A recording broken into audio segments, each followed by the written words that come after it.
Tá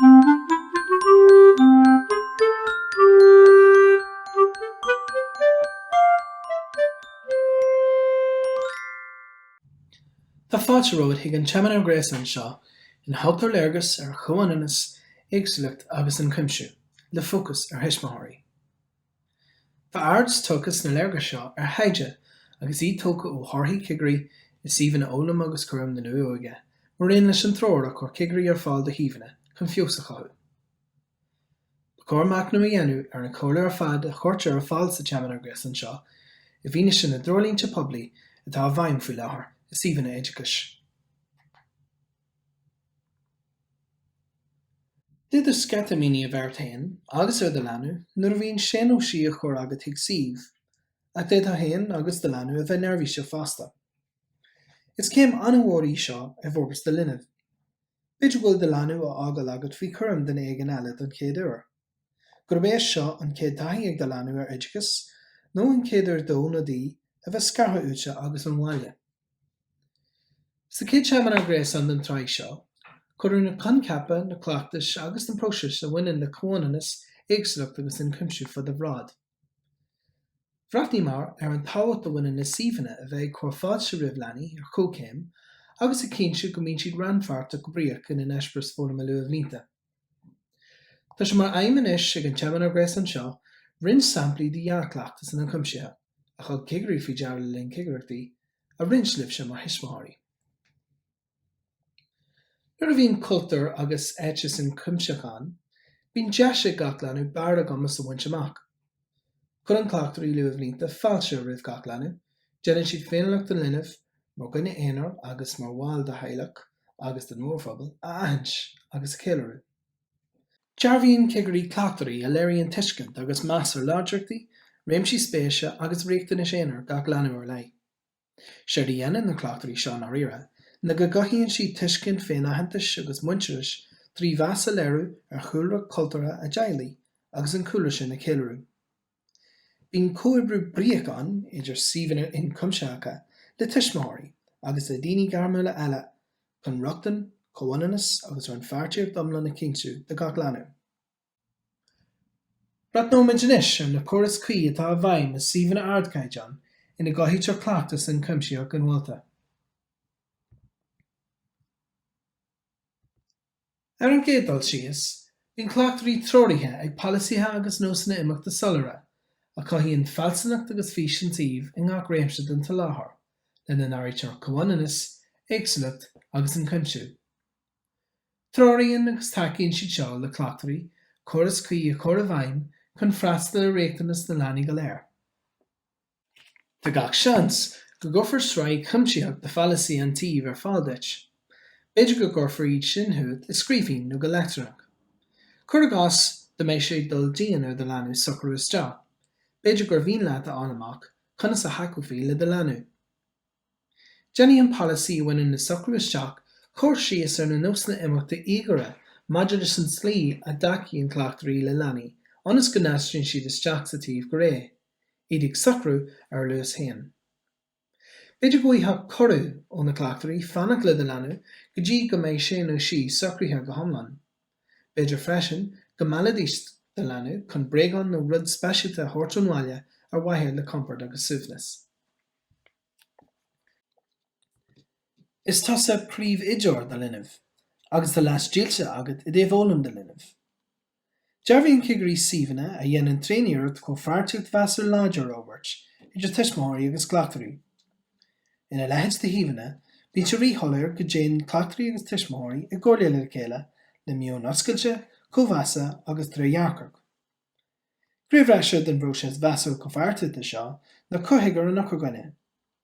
Séir atá ag eiste seo na cothaige ina dhéanann gach cleachtar glúcadra sláánna óbhairt na grúpa beag leanaí, agus bíonn an duine seo mar phríomhtheagmhailí idir an suíomh agus thuismitheoirí na leanaí sin. Nuair a bhíonn príomhachtaí fólama a bpleanáil agus an eagrú, déanaí an tochagaine freastal na cumas, na réimsí spéise agus an réachtanas éagsúile atá ag de leanú.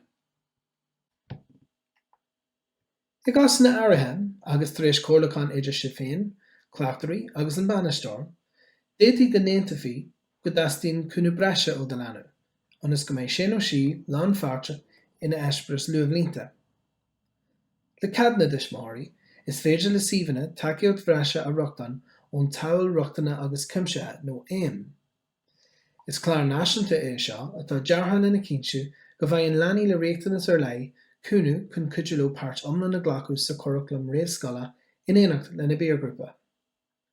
I measc na daceachtaí atá ar fáil, tá comhairle ó speisialtóirí luamhlínta. Muoinú le cóir cumas suíomhanna trealamh speisialathe a láthair agus a gcásanna áirithe ballfáirne breise ástú.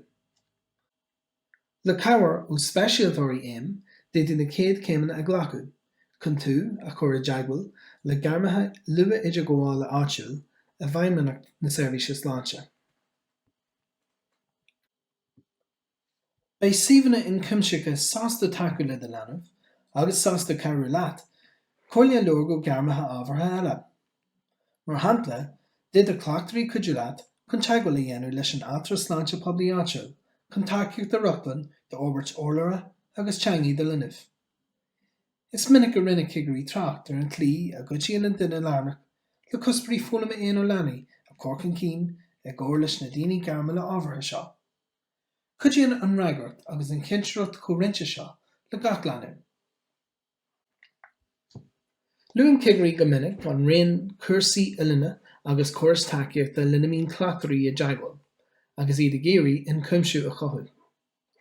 Buineann cuid acu seo go sonracht le cleachtarí agus is féidir cuid eile chur fáil de thuismitheoirí ar nós hanan agus lámh. Cuidíonn clár fónama dá leithéid le leanaí a scileanna sóisialta, teanga agus litreachta Albert trí strateigi ar leith. Léirí siúd a cigarí go mbíonn comhhardaí thóir an ionchuimsiú a chothaíonn cleachtais le cuimsitheach ina lán suíomhanna. Sé an ród atá acu na gula comhairle de thuismitheoirí agus takeú le gach leanamh páirt iomlán na ghlacú ina bhfólam. Ina theannta sin, bhíonn an comhhardaí thóir an ionchuimsiú le cleachtarí lena cinnsiú go ndeantar mothú féin aitheantais agus muinteoiris leanaí a chothú agus i dhearbhú, agus go dtugtar meastóibh. B'fhéidir go mbeidh abhreithnú na ghlachtarí ar phleanáil curriculum chun réimsí spéise éagsúla, cúirí cultúrtha, láidirchtaí agus sanréachtanas leanaí mar chuid de seo.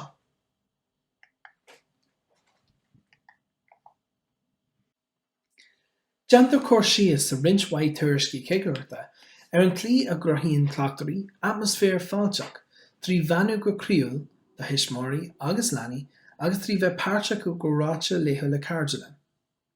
Is suíomhanna anna ionchuimsíthacha déanann cigarí cóir síos ar an clí a dhéantar an timpeallach fhisiciúil le struchtúrú go feidhmiú, lena cinnsiú go mbíonn reachtainna gach leanú ann.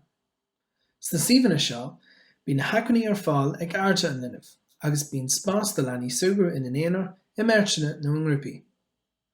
Ina theannta sin, bhíonn an timpeallach leag amach ag na cleachtarí le limistéar ar leith chun takeú le deisina spríola éagsúla.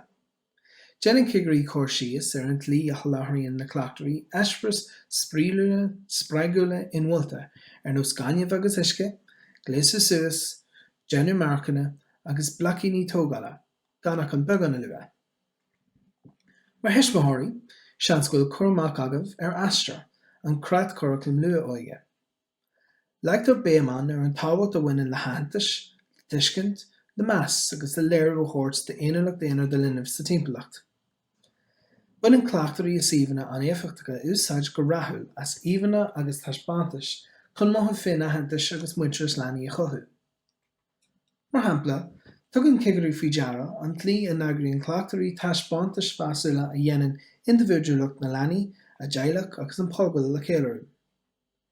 B'fhéidir go mbeidh balla an teaghlaí agus an thaispeántais lá brethe mar cuid acu seo.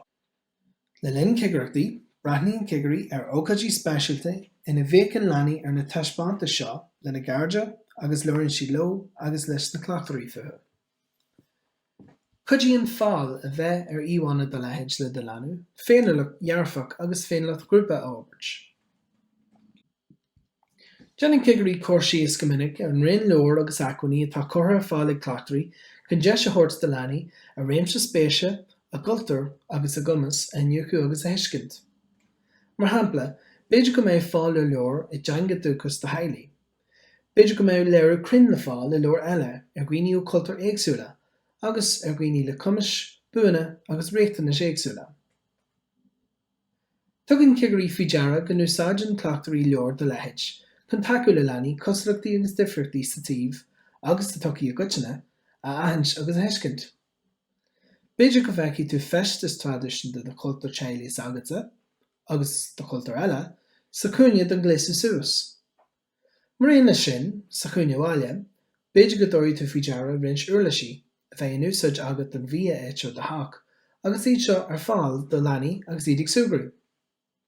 I gcásanna eile, dé a cleachtarí iarúirt me hismór similí de chultúir bhaile a thuirt isteach, anas go féidir leis na leanaí teagmhail a bheith acu leo agus iad ag súgrú. Mar hismór ba bhaile a is a bheith agat go dacú faoi le de leanú, cumarsáidí enú agus éanúí sa suíomh agus go mbeidhí ag freastal ar réachtain na séanar. Is minic a thugann cigarí faoi deara go ndéanann cleachtarí grathamh léithú le orc a crothú agus a léirú ag airde an linmh. Tugann na scidiil seo clúnta seo heiceú léinn ar leanaí sa réascáil ag baint úsáid is screengraph na graficí. Uaireanta, bunainn cleachtarí luamhnínta úsáid as tacaíochtaí orc breise ar nós réachleabhar chun cuidiú le leanaí scileanna agus neamhsplachas orbairt an cinsí a dhéanú agus iad ag súgrú trí fricsear ranú de rudaí a bhhailú a dhéanú. Cuidiúí a leithéid de tacaíochtaí dearbhú duite gom raithan de leanú smacht ar an lá, go dtuigeann sin ó sí a bhfuil ag tarlú agus nach mraithann sin ó sí cailte ag ghéanam.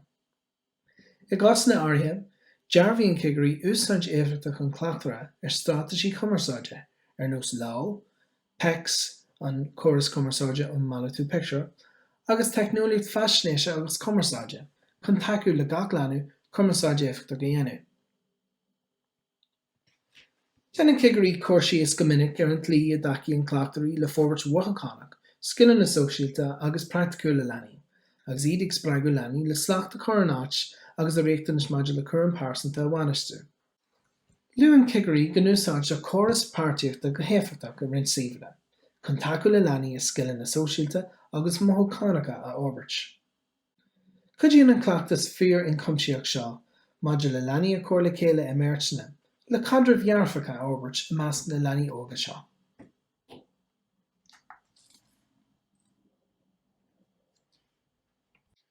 Is suíomhanna ina mín meas ar chleachtas Ionchuimsiúcha, deantar tréanaíocht chomh feartúirt láidir orbairt le thuismitheoirí, chun taciúil le ran feartúirt bhríocht de linmh le na clár fónama.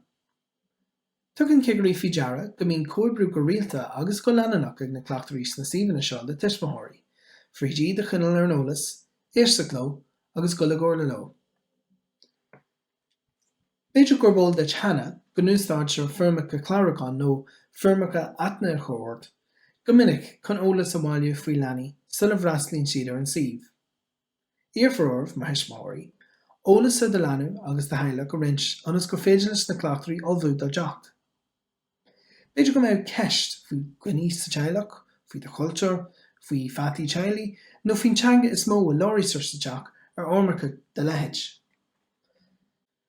Tá sé tugadh faoi deara ag cigarí go núsáid an cleachtarí an tualas seo go scileú, chun eispras fólama spríú le bríocha agra. Bhíonn anbhaintáiste baint le seo do ólam leanaí óga agus cuidiann sé leo maithí féinleachta agus muinteras dearfach a orbairt. Is suíomhanna ard céideann, tugann cigarí faoi deara an illiomad deisina ó cuairt ar fáil chun eolas déithreoach a roinnt idir cleachtarí agus thuismitheoirí. Go minic tugann cigarí idirghríomhachtaí glóite faoi deara, ina mbíonn thuismitheoirí agus cleachtarí ag córa go neamhfhormú le chéile, nar a bhíonn na leanaí a bhágal ar an líonra agus a maiiliú ón líonra.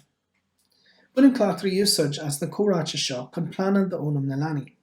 Mar shampla, b'fhéidir gur rinneá leis na cleachtarí go bhfuil maistrucht faighte ag de leanú ar scill sa bhaile, ar nós bheith léim ar aon chos amháin.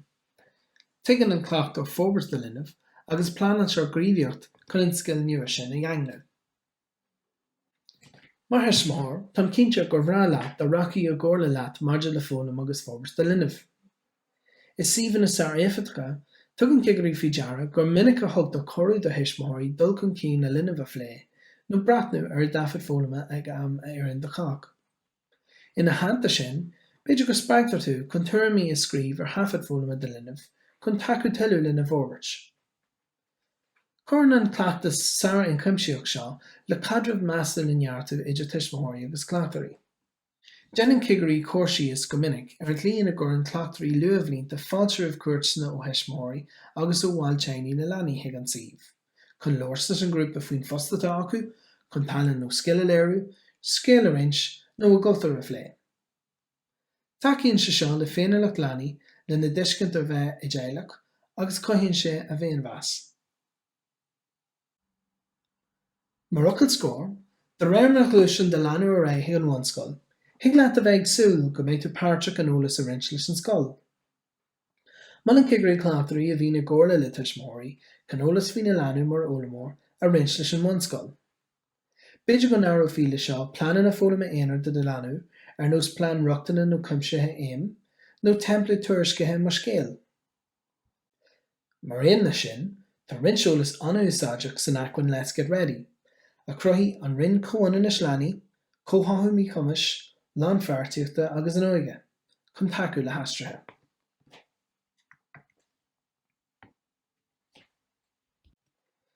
Tá liste ar fáil anseo de insi eolas agus de acmhainní a d'fhéidir taciú libh.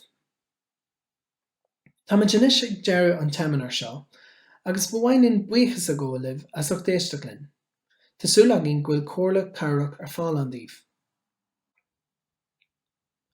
Má tar ceisina nó tuairimí agah a bhaineann le bhfuair an fearteach leis an teamanar gréas anseo, bhainnig úsáid le bhfuair dul as an seoladh ríomhas tionnaithe atá tugadh chun bhfuair d'uairimí a chomhthágainn ar insights/info ag education.gov.ie. Go muid buíochas ó chrí leis na bunscoilna agus na suíomhanna luamhlínta agus Comhionannas a scríongraf áile a roinnt linn.